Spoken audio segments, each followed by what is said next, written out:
오늘 말씀은 에베소서 4장 17절에서 19절 말씀입니다. 그리고 말씀의 제목은 빛과 어둠입니다. 우리 한 목소리로 봉독하겠습니다. 시작. 그러므로 내가 이것을 말하며 주 안에서 증거하느니 이제부터 너희는 이방인이 그 마음에 허망함으로 행한 같이 행하지 말라. 그들의 총명이 어두워지고 그들 가운데 있는 무지함과 그들의 마음이 굳어짐으로 말미암아 하나님의 생명에서 떠나 있도다. 그들이 감각 없는 자가 되어 자신을 방탕에 방임하여 모든 더러운 것을 욕심으로 행하되. 아멘. 앉으시겠습니다. 할렐루야. 하나님은 우리 모두를 사랑하십니다. 아멘. 우리는 그것을 분명히 인식해야 합니다. 인식하고 계십니까? 막내 처제가 연락을 해왔습니다. 같이 식사를 하기를 원해서 그랬는데 약속 장소에 나가보니까 처제가 나오질 않았어요. 많이 몸이 불편해서 나올 수가 없었다고 그러더라고요. 그래서 동서하고 이제 그 아들 조카가 나왔는데 드는 생각이 그거였습니다. 지금까지 대학 졸업하고 대학원 졸업하고 그래서 사역을 하고 있는데, 선교사로 사역을 하고 있는데 그 사모님이 아프신 거예요. 참 아이러니하지 않습니까? 하나님을 잘 믿다가도 그런 순간에 우리가 벽에 부딪히는 것 같은 그러한 느낌을 받습니다. 그런데 이제 이 선교사님이, 이 처제의 남편이 저에게 하나의 간증을 들려주더라고요. 일본에 있는 그 후배를 만났는데 그 후배가 일본에서 선교를 지금 10년 이상 해오고 있답니다. 그런데 일본 사람들이 보통 특징이 있잖아요. 마음을 잘 안 연다 그러지 않습니까? 그래서 참 어려운 관계에 놓여 있는데 한 10명 남짓한 그 성도들이 나오는데 정말 말씀들이 그렇게 없대요. 그래서 이 사람이 여기에 너무 이제 뭐라 그럴까요? 마음이 낙담이 돼가지고 신뢰감이 이제 형성이 안 된 것 같아서 나는 이제는 이 교회를 떠야 되겠다라고 생각을 해서 사모한테 말씀도 안 하시고 사직서를 적었대요. 적어서 이제 품에 넣고 예배 끝나면은 바로 그것을 이제 제출하고 떠나려고 그렇게 마음을 먹고 있었답니다. 근데 11시 예배인데 이분이 10시 50분에 교회에 이제 나왔대요. 얼마만큼 마음이 낙심되어 있는지 아시겠죠? 보통 목회자들이 10분 전에 이렇게 예배 전에 나오지 않거든요. 네. 그래서 이제 예배를 준비를 하는데 백인이 한 명이 들어오더래요. 못 봤던 백인인데. 근데 이 사람이 일본말을 너무 잘하더래요. 그래서 자기가 여기 예배에 참석해도 되겠느냐? 그래서 오브 코스. 네, 됩니다. 그런데 이제 예배를 다 드리고 이제 우리처럼 이렇게 모여서 애찬을 한다 그럽니다. 그런데 그 애찬의 주제가 오늘 말씀에 대해서 같이 나누고 뭐 궁금한 거 있으면 물어보고 이걸 하는데 그날은 목사님이 마음이 굉장히 복잡하잖아요. 사직서를 여기 갖고 있는데. 근데 그분이 그 새로 나온 백인이 그걸 다 주관을 하더래요. 오늘 말씀이 어땠냐? 막 이렇게 주관을 하는데 그게 너무너무 부드럽고 그랬답니다. 그런데 이 백인이 3번의 말을 이 선교사한테 하더랍니다. 무슨 얘기를 하니까 교인들이 네 설교를 이렇게 좋아하는데 네가 여기를 떠날 거냐? 그 말씀을 3번을 물어보더래요. 그래서 그냥 그런가 보다 하고 떠나지 못했답니다. 그리고 이분이 크리스마스가 다가와가지고 일본에는 또 그런 전통이 있답니다. 그냥 스쳐 지나갔던 사람이라도 그 사람의 주소로 카드를 보내서 이게 크리스마스니까 한번 와서 같이 예배를 드립시다 라는 어떤 권고의 편지를 보내고 연락을 하고 그런답니다. 근데 이 목사님이, 이 선교사님이 그분의 연락처로 전화를 돌려봤더니 없는 전화번호였다는 겁니다. 그래서 이 선교사가 나중에 그렇게 간증을 하더래요. 이분이 예수님 아니었을까?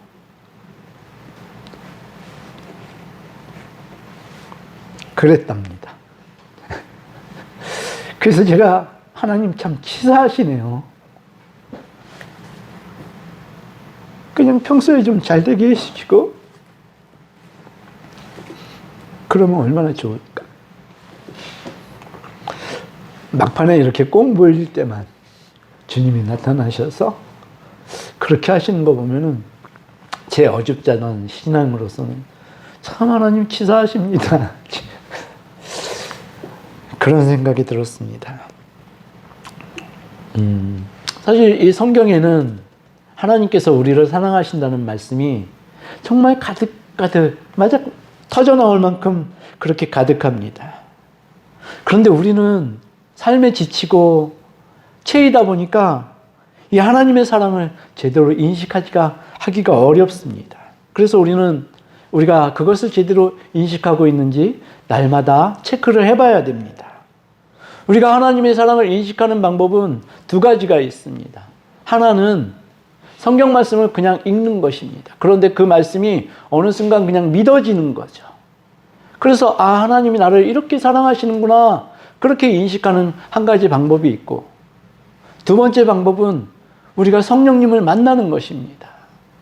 직접 만나서 체험하고 그분과 함께 걸어가는 그 삶을 살아갈 때 이것은 인식의 그 한계를 뛰어넘어서 우리가 정말로 성령 안에 살아가는 것을 누린다는 것이죠. 그래서 이것이 인격적인 관계이고 친밀한 관계가 되는 것입니다. 그렇게 될 때 우리는 하나님을 마음 다해서 사랑할 수 있게 되는 것이고 하나님께 찬미의 제사를 온전히 올려드릴 수 있게 되는 것입니다. 사도 바울은 오늘 본문 말씀을 통해서 세상의 모든 이방인이 살고 있는 일반적인 삶을 정확하게 말씀합니다. 세상의 모든 이방인은 허망한 삶을 살고 있습니다. 헛된 유혹을 쫓아서 인생을 낭비하고 있습니다. 이것은 마치 어린아이들이 공원에서 비눗방울을 보고 깔깔거리고 웃는 모습과 똑같습니다. 비눗방울 이렇게 생성해내면은 참 재밌지 않습니까? 근데 그 비눗방울은 몇 초도 못 가서 터져버리기 마련입니다. 근데 그 비눗방울이 햇빛에 반짝반짝 빛나면 무지갯빛으로 빛납니다. 그게 우리 인생 같다라고 생각을 합니다. 그런데 그것은 금방 어느 순간 신기루와 같이 터져버리고 그렇게 되더라는 말씀이죠. 우리 인생이 마치 그렇다는 생각이 듭니다. 그래서 하나님께서는 이 땅이 어떤 곳인지 또 인생들은 얼마나 유한한지를 이사야서 40장 5절에서 8절 말씀 이렇게 말씀합니다. 여호와의 영광이 나타나고 모든 육체가 그것을 함께 보리라. 이는 여호와의 입이 말씀하셨느니라. 말하는 자의 소리여 이르되 외치라. 대답하되 내가 무엇이라 외치리이까 하니 이르되 모든 육체는 풀이요 그의 모든 아름다움은 들의 꽃과 같으니 푸른 마르고 꽃은 시듬은 여호와의 기운이 그 위에 불미라. 이 백성은 실로 풀이로다. 푸른 마르고 꽃은 시드나 우리 하나님의 말씀은 영원히 서리라 하라. 아멘. 하나님께서 우리 인생을 꽃과 풀로 말씀하고 있습니다. 꽃과 풀이 그렇게 아름답다가도 된서리를 한번 맞으니까 그 자태가 이제는 쓰레기보다도 못한 그 자태로 변하고 마는 것 아닙니까? 그리고 우리 인생들은 풀과 같고 꽃과 같은데 한순간의 마름으로 그냥 부서져 버리는 인생이라고 말씀하고 계십니다. 또 하나님께서는 열방에 대해서 이렇게 말씀하십니다. 이사야서 40장 15에서 17절 말씀입니다. 보라, 하나님께는 열방이 통의 한 방울 물과 같고 저울의 작은 티끌 같으며 섬들은 떠오르는 먼지 같으리니 레바논은 땔감에도 부족하겠고 그 짐승들은 번제에도 부족할 것이라. 그의 앞에는 모든 열방이 아무것도 아니라 그는 그들을 없는 것 같이 빈 것 같이 여기시느니라. 아멘. 제가 이 말씀을 굉장히 좋아했습니다. 정말 외우기를 참 힘쓰고 자주 이 말씀을 되뇌었습니다. 세상에 있는 어떤 권력들은 아무것도 아니야. 정말 통 속에 한 방울 물에도 미치지 못하는 것들이 하나님 앞에서 그러고 있다는 것. 이것을 우리가 인정을 해야 된다는 것입니다. 여러분, 먼지의 무게를 잴 수 있습니까? 떠오르는 먼지. 하나님께서 보시는 세상은 그렇다는 것입니다. 어떻게 보면은 텅 빈 것이 없고 허무한 것이었습니다. 하나님 앞에.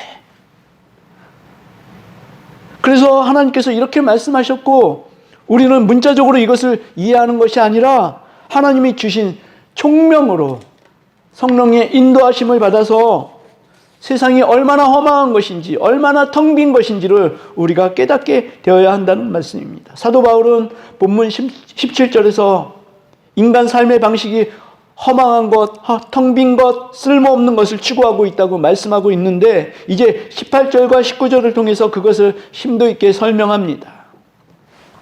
우리 18절을 한 번 더 읽겠습니다. 에베소서 4장 18절입니다. 시작.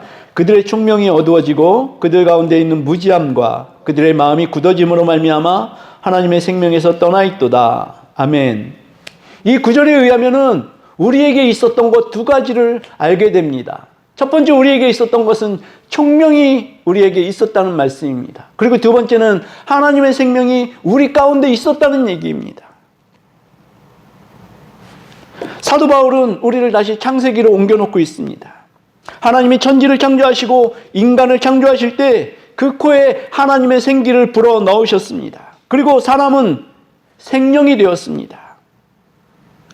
생명이 된 사람에게는 다른 것이 필요가 없었습니다. 영이신 하나님과 친밀한 영적 교제만 필요했고, 또 그것을 알아볼 수 있을 만큼 사람은 총명했습니다. 얼마나 총명했는지 하나님께서 아담에게 지구상의 동식물들에게 이름을 지을 수 있도록 하셨을 때 아담이 그것을 기가 막히게 해냈습니다. 그 말씀이 창세기 2장 19절에서 20절 이렇게 나옵니다. 여호와 하나님이 흙으로 각종 들짐승과 공중의 각종 새를 지으시고 아담이 무엇이라고 부르나 보시려고 그것들을 그에게로 이끌어 가시니 아담이 각 생물을 부르는 것이 곧 그 이름이 되었더라. 아담이 모든 가축과 공중의 새와 들의 모든 짐승에게 이름을 주니라. 아담이 돕는 배필이 없으므로. 우리 아시죠? 인간이 그 지능을 검사할 때요, 어떤 카테고리를 줍니다. 그러면은 이 카테고리 안에서 1분 안에 몇 개의 단어를 말하는지 그것을 측량을 해가지고 20개 이상 말을 하게 되면은 굉장히 높은 지능으로 이렇게 간주를 합니다. 자, 아담이 지구상에 있는 모든 종에게 그 이름을 붙이려면요, 2만 개에서 3만 개 정도의 이름을 아담이 붙여야 됐다 그럽니다. 시간이 얼마였을까요? 하나님 앞에 있으니까 순식간이었을 것 같아요. 아담이 그 정도로 총명했습니다. 근데 또 한 가지, 그거는 지구상에 있는 모든 각종 새의 이름을, 아니면 각종 가축의 이름을 지었을 때 얘기고, 에덴 동산에서 이 일이 벌어진 거 아니냐. 그래서 에덴 동산에 있는 그것들을 명명할 때는 2,000개에서 수천 개 정도의 단어가 필요했다고 얘기를 합니다. 그래도 그게 어딥니까? 순식간에. 누구보다도 총명한 아담이었다는 것입니다. 맞죠? 예, 그런데 제가 오늘 창세기 2장 19절에서 20절을 읽어드릴 때, 이거를 읽어야 될까? 했던 부분이 있습니다. 맨 20절 맨 마지막 구절인데요. 아담이 돕는 배필이 없으므로. 이게 저한테 들어오더라고요. 그렇게 총명했던 아담의 후손인 우리는 총명에서 떠나 있습니다. 그 이유는 이렇습니다. 그것은 사탄의 관계였다는 것이죠. 사탄은 하나님의 생명에서 인간을 끊어내리는데 성공했습니다. 하나님께 반역하는 것을 살살 꼬드겨서 인간을 유혹했습니다. 자, 보십시오. 돕는 배필이 없으므로 이제 하와가 들어서게 되는 부분이거든요. 그러면은 아담이 들짐승과 각종 새들에게 이름을 붙여줄 정도로 엄청 총명했거든요. 그런데 돕는 배필이 없어서 하와를 하나님께서 지으셨어요. 그 결과 어떻게 됐습니까? 하와가요, 아담보다요 더 총명했어요. 하와가 아담을 설득을 했다니까요. 그래서 선악과를 먹게 했지 않습니까? 그래서 여기서 한 가지 비밀이 풀립니다. 왜 여성을 모든 창조물 중에 제일 나중에 만드셨을까? 궁금하지 않으십니까? 목사님, 안 궁금하세요? 네, 아주 우리가 정통한 소식이 있습니다. 이건 성경적인 것은 아니지만 말씀을 드립니다. 그 이유가 여자를 너무 총명하게 지으셔가지고요. 하나님이 6일 동안 이렇게 천지창조하시지 않았습니까? 맨 먼저 여자를 지었으면 하나님이 창조하실 때 이거 해라 저거 해라 막 이렇게 참견했을까봐 그러지 못하게 하기 위해서 맨 마지막에 지으셨다는 그런 우스갯소리를 합니다. 인정하시나요? 보통 제가 살아온 경험으로 체감하는 것은 여성이 남성보다 훨씬 총명합니다. 스마트합니다. 네, 그래서 이것저것 참견을 엄청나게 합니다. 맞죠?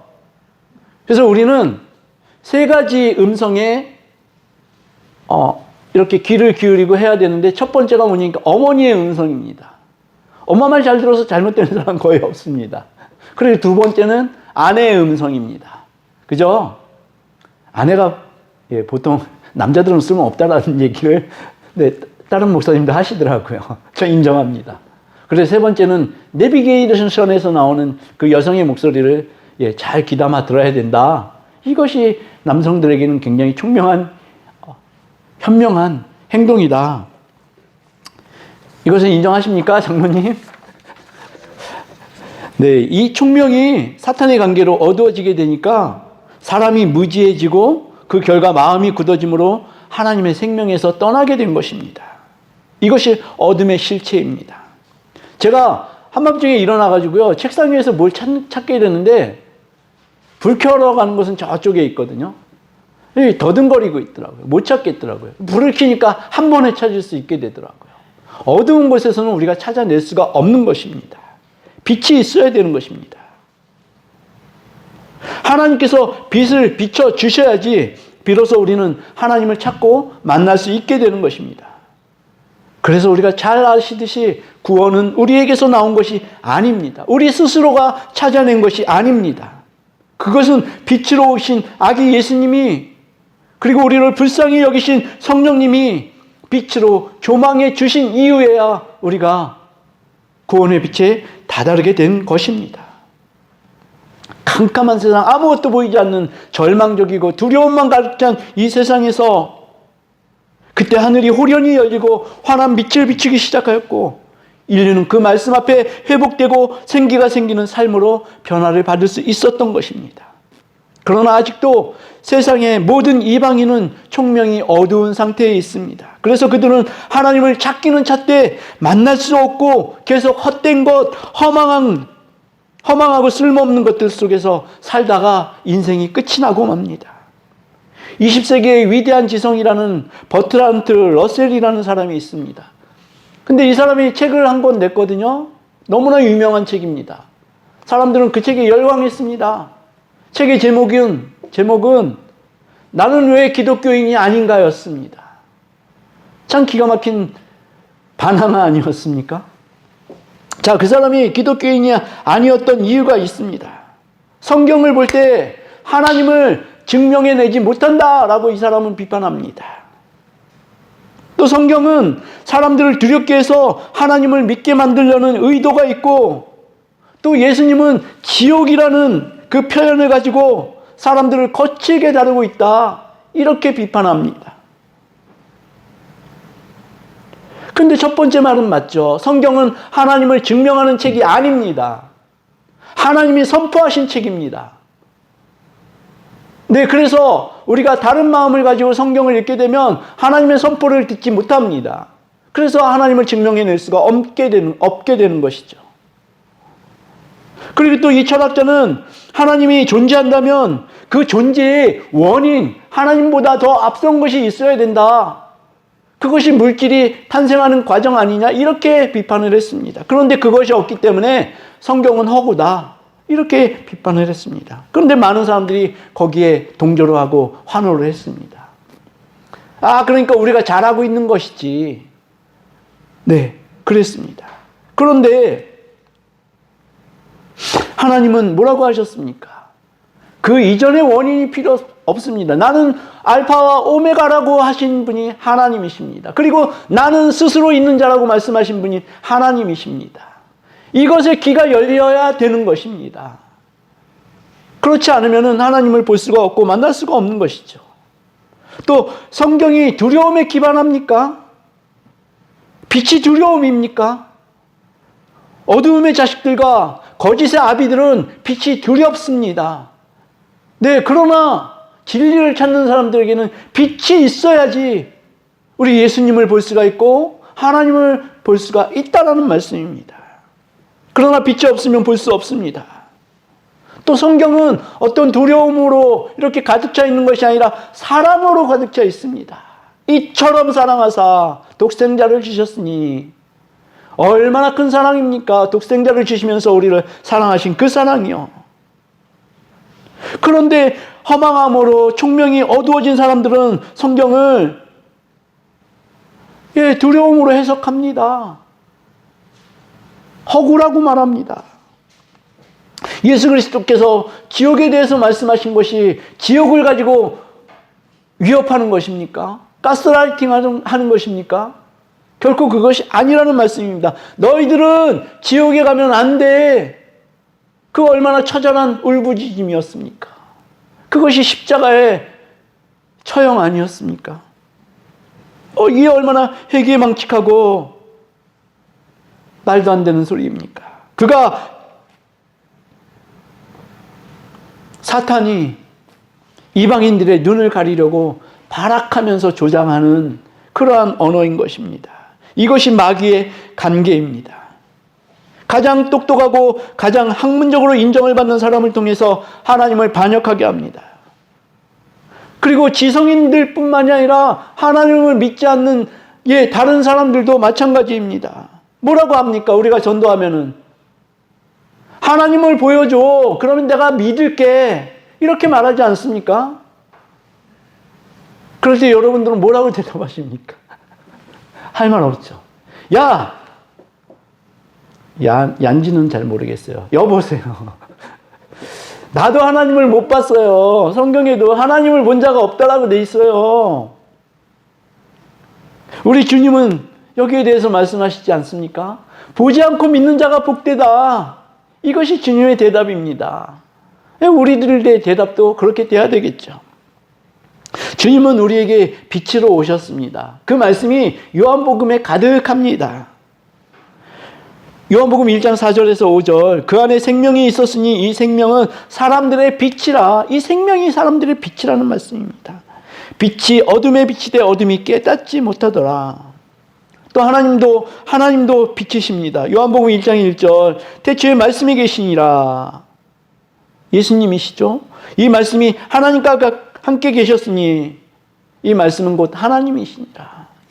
성령님, 하나님, 예수님 할 것 없이 모두 빛이십니다. 요한복음 12장 46절에 예수님이 이렇게 말씀하십니다. 나는 빛으로 세상에 왔나니 물은 나를 믿는 자는 어둠에 거하지 않게 하려 함이로다. 그리고 우리는 마침내 기었고 그의 기이한 빛에 들어와 있는 것입니다. 이것이 우리에게는 얼마나 놀라운 사실인지요.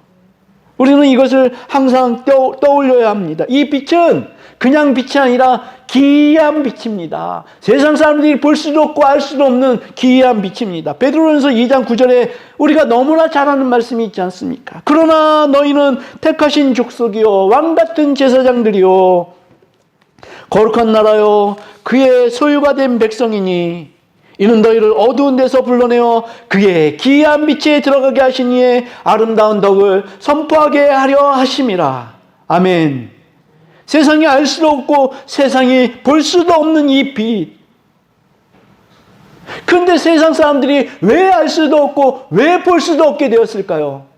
사도 바울은 여기에 대해서 사람들의 눈이 수건으로 가려져 있다 이렇게 말씀합니다. 그것은 마귀가 그 관계로 인해서 볼 수 없게 만들었고 알 수 없게 만들었다는 말씀입니다. 고린도후서 3장 14절에 말씀합니다. 그러나 그들의 마음이 완고하여 오늘까지도 구약을 읽을 때 그 수건이 벗겨지지 아니하고 있으니 그 수건은 그리스도 안에서 없어질 것이라. 하나님과 사람과의 사이를 가로막고 있는 것이, 그것이 수건이라는 말씀입니다.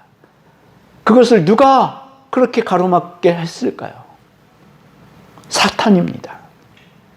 사탄이 우리에게 행한 일 중에서 가장 비참한 결과가 우리가 하나님을 생각하는 그 총명을 잊어버리게 만들었다는 것입니다. 그의 관계와 실수와 계율로 세상 모두를 눈이 먼 소경으로 만들었습니다.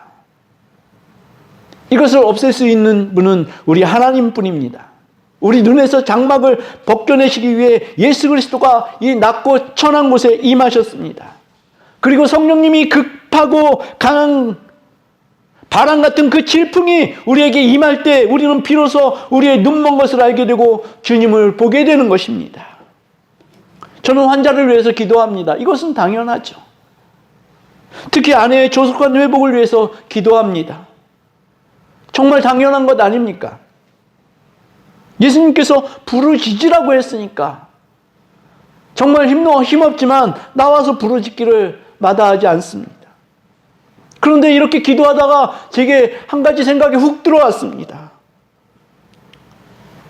저는 그렇거든요. 이 교만하고 악독하며 자랑하기를 좋아하는 자에게 제가 기도한 것의 응답이 이루어지면, 지금 현재 저에게 그것이 이루어지면 그것은 저에게는 사형선고와 같다, 이런 생각이 들어왔습니다. 그것은 죽음이라는 생각이 들어왔습니다. 제가 안수해서 사람들을 일으켜내고 기도해서 암이 나왔다, 뭐 이런 어떤 결과들이 나타나가지고 막 구름대같이 몰려올 거 아닙니까? 그렇다면 금방 부흥되겠죠.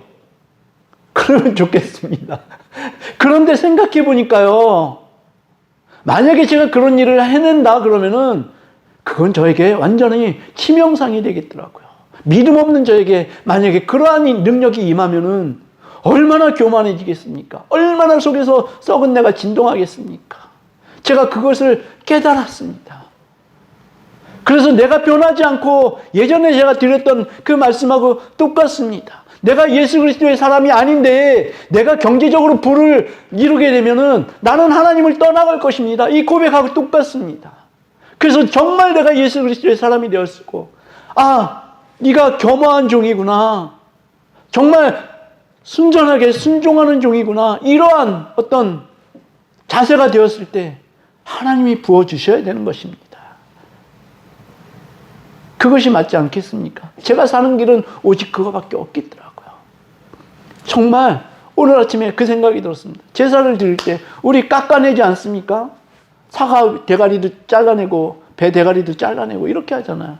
뭐 이스라엘도 그런 식으로 한다라고 얘기를 들었습니다. 내가 정말 전지와 같이 부어진 인생이고 산 제물로 드려지기 위해서는 우리의 삶은, 또 우리의 생각은 죽어야 됩니다. 살아있고서는 도대체 우리가 산 제사를 드릴 수가 없습니다.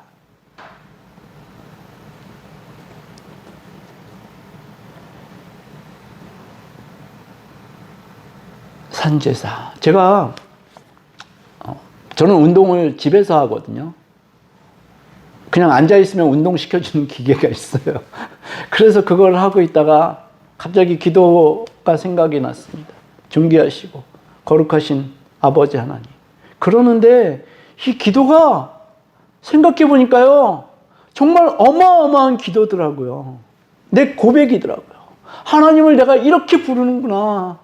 거룩하시고 존귀하신 아버지 하나님. 이것을 우리가 실질적으로 깨닫게 되면요, 우리는 하나님을 너무너무 기뻐하고 즐거워하고 사랑하게 될 것입니다. 이것이 정말 우리 삶에서 진심이 되어야 할 것입니다. 또 한 가지 고백하겠습니다. 저는 좀 세상에 대해서 허망한 것이다, 염세주의자였습니다. 그래서 좀 세상을 오래 살아봤자 아무 소용없다. 그래서 가장 좋은 것은 예수님이 돌아가셨다는 그 나이 33살에 내가 죽었으면 좋겠다라고 생각을 했습니다. 아주 어렸을 때예요. 정말 염세주의자였죠. 그랬는데 안 죽습니다. 33살이 훌쩍 넘어가고 어쨌든 그래도 좀 일찍 죽었으면 좋겠다. 난 천국은 너무 좋은 곳이라고 생각을 했기 때문에. 이 땅에서의 어떤 비교할 수 없는 그러한 천국이라고 생각했기 때문에 빨리 천국에 갔으면 좋겠다라는 생각을 수도 없이 해왔습니다. 지금도 그 생각은 변함이 없습니다. 그런데 제가 고백하는 게요. 내가 이미 천국을 살고 있구나. 그 고백이 나오더라고요. 제 사랑하는 아내랑 싸움이 없어졌습니다. 그럼 그거 천국 아닙니까? 네, 독사굴에 어린이가 손 놓아도 물지 않는, 싸우지 않는 그것이 천국이라는 것입니다. 물론 육체적으로 괴롭고 정신적으로 힘들 때도 있습니다. 그냥 뜻모르게 눈물이 흘러나오기도 합니다. 그런데 나는 생각해 보니까요, 천국에 살고 있더라고요. 내가 하나님을 존귀하시고 거룩하신 하나님 이렇게 부를 때 그 천국이 나에게 이미 와 있다. 할렐루야. 우리 이러한 삶으로 하나님과 교감하는 그러한 인생들이 되시기를 주님의 이름으로 축복합니다. 우리 함께 기도하시겠습니다. 기도하시는 게 아니라 찬양하시겠습니다. 내는 주의 영광을 봐. 눈 열어서 주의 영광 봤으면 좋겠습니다.